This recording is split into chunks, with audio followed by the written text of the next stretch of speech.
ಇಕ್ಕಟ್ಟನ್ನು ಹೊಡೆದಾಕ್ತಾರೆ.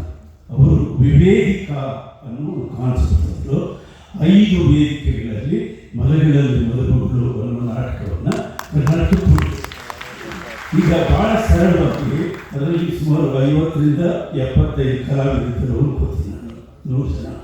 ಅದರಲ್ಲಿ ಒಂದಷ್ಟು ಅಲ್ಲಿ ಬಳಸ್ತವನ್ನು ಬಳಸ್ಕೊಂಡು ಇಲ್ಲಿ ಕೆಲವರನ್ನು ಆಯ್ಕೆ ಮಾಡಿಕೊಂಡು ಅವರ ಕೈಯಲ್ಲಿ ಒಂದು 15 ದಿವಸ ತರಬೇತಿ ಕೊಟ್ಟು ನಮ್ಮ ಈಗ ಅಧ್ಯಕ್ಷರೇ ಕೊಟ್ಟಿದ್ದಾರಲ್ಲ ಅಲ್ಲಿ ಯಾವ ವೇದಿಕೆಯನ್ನು ಹಾಕಿದೆ ಬೈಲರಲ್ಲಿ ಬಂದಿದ್ದಲ್ಲೇ 1 ತಿಂಗಳು ಅವ್ರ ಕೈಯಲ್ಲಿ ಮನೆಗಳಲ್ಲಿ ಒಂದು ನಾಟಕ ಮಾಡಿಸಿದ್ರೆ ನೋಡಿ ಸರ್, ವಿಶ್ವರಂಗ ಮಂದಿರಕ್ಕೆ ಈಗಲೇ ಫಂಡ್ ರೈಸಿಂಗ್ ಕಾರ್ಯಕ್ರಮ ಸ್ಟಾರ್ಟ್ ಆಗಿದೆ.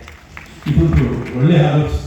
ಯಾಕೆ ವೇದಿಕೆಗಳಿದೆ ನಿಮ್ಮನ್ನ ಕೇಳಿದೆ ಏನು ಬೇಕು ಬಯಕೆ ನಿಮ್ಮ 5 ವೇದಿಕೆಗಳನ್ನ ಹಾಕಿ ನಿಮ್ಮ ಕಲಾವಿದರು ಆ ಕಲಾವಿದರು ನೀವು ಕರೆದ್ರೆ ನಾನೇ ಒಂದು ಮೇಳದಲ್ಲಿ ಸೊ 1 ತಿಂಗಳು ಮಲೆಗಳಲ್ಲಿ ಮದುಮಗಳು ಬಯಲು ವೇದಿಕೆಯಲ್ಲಿ ಮಾಡಿದ್ರೆ ದಾವಣಗೆರೆಯ ಶ್ರೀಮಂತರು ನಿಜವಾಗಿ ಬಂದು ಅದನ್ನು ಆಧರಿಸ್ತಾರೆ. ಈ ವಿಶ್ವರಂಗಭೂಮಿಗೆ ಬೇಕಾಗುವ ಬೇಸಿಕ್ ಫಂಡಿಂಗ್ ಅಲ್ಲಿಂದ ಶುರು. ಸರ್ಕಾರ 30 ಲಕ್ಷ ಮೇಲೆ ಹೋಗ್ರಿ.